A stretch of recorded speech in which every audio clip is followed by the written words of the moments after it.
Kaugnay sa desisyon ng Senate Impeachment Court na i-archive ang impeachment case ni Vice President Sara Duterte, kasama natin ngayon ang isa sa mga nagbalangkas at bumuo ng 1987 Constitution, si Atty. Christian Munsod.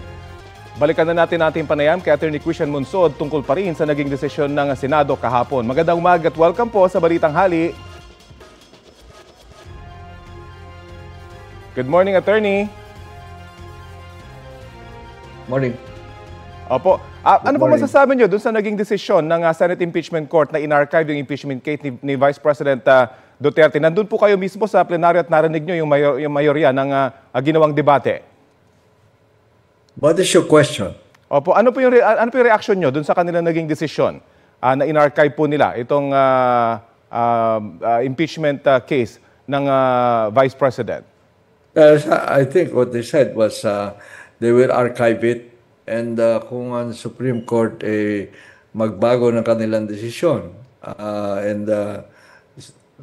following the filing of the motions for reconsideration, pwede naman revive yung archive. Yun ang sabi nila. So, ibig sabihin. Opo, so hindi pa po patay itong impeachment case? If you read the Supreme Court decision, sabi ng Supreme Court, pag in-archive, it amounts to a dismissal. Yun ang Supreme Court decision at amounts, sabi nila na pwede raw i-revive. Well, I don't know what they say. But if you follow the Supreme Court decision, Supreme Court said that when it was archived, it amounted to a dismissal of the charges. So, Attorney, para po sa inyo, patay na talaga itong impeachment case laban sa Vice President dahil in-archive na ito ng Senado. Dahil ang sinasabi po ng iba, pag in-archive nga, nabanggit nyo nga, pwede pa namang i-revive Pero based nga po sa inyong sinasabi, patay na talaga ang impeachment case. Well, tingnan natin kung ano yung sasabihin ng Supreme Court. With regard to the petitions for reconsideration, including oral argument. But for example, sabi ni Senator Marcoleta na marami daw kakulangan ang House na hindi ginawa. Now that is according to the Supreme Court. In relation to the new conditions na pinasok ng Supreme Court with respect to the process. Yun. Sabi niya, kakulangan. Pero that is under the new conditions put by the Supreme Court. But under the existing conditions at the time that those things happen, walang shortcoming yung House. Di ba? That's why people are saying, well, operative fact doctrine dapat ang apply dyan. Na bagong rules nila dapat prospective rather than retroactive. Opo, doon nga po sila nagtagal, doon sa kanilang debate kahapon. Pero sa palagay nyo, dahil doon sa binanggit nyo, may pag-asa po ba yung motion for reconsideration ng House of Representatives?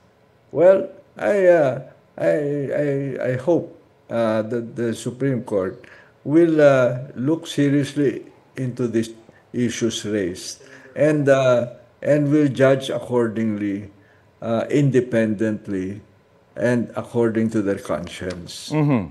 Kasi kailangan yun, di ba? So, sa akin naman, because remember that eventually the people prevail.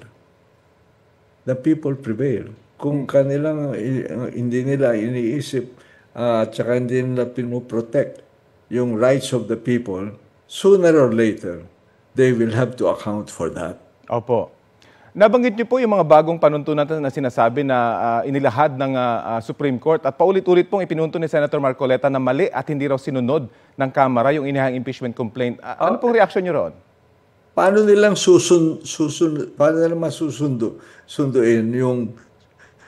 yung masusunod, paano nilang masusunod yung kondisyon that was only said by the Supreme Court afterwards. Di ba? Opo, oho. Sabi mo, they did not comply with the conditions. Well, the conditions were announced or included in Supreme Court decision after the case has already proceeded. Remember that on September 5, it was the fourth complaint was sent to the Senate, and the Senate took their oath of office. Tapos nag-issue sila ng summons doon sa Vice President. The Vice President answered yung articles of impeachment kasi naka-attach dun sa summons yun. Di ba? So sumagot ang Vice President. Tapos nag-comment pa yung House doon sa answer ng Vice President. A lot of things have already happened. When the Supreme Court decision came in with these new conditions. Ngayon sasabihin ng mga senador, hindi nag-comply ang House. Of course, they did not comply because it was non-existent at the time. Yun nga po, isa sa mga paulit-ulit na binabanggit ng the Senate did not acquire jurisdiction to constitute itself into an impeachment court. Pakipaliwanag nga po yun. Kasi base sa naging decision ng Korte Suprema, parang hindi nangyari. Walang jurisdiction yung Senate dun sa impeachment complaint. Sorry, I didn't the sound in my computer. I did not get your question. Nabanggit niyo po na gumulong na nga yung Senate impeachment case. Pero ang sinasabi po ng Senate ng Supreme Court, the Senate did not acquire jurisdiction to constitute itself into an impeachment court. Pakipaliwanag nga po ito para sa ating mga manonood na talagang in the first place wala na raw nangyari. Sinabi ng Supreme Court yun na wala ng jurisdiction ng Senate kasi daw nagkaroon ng violation doon sa filing of the fourth complaint.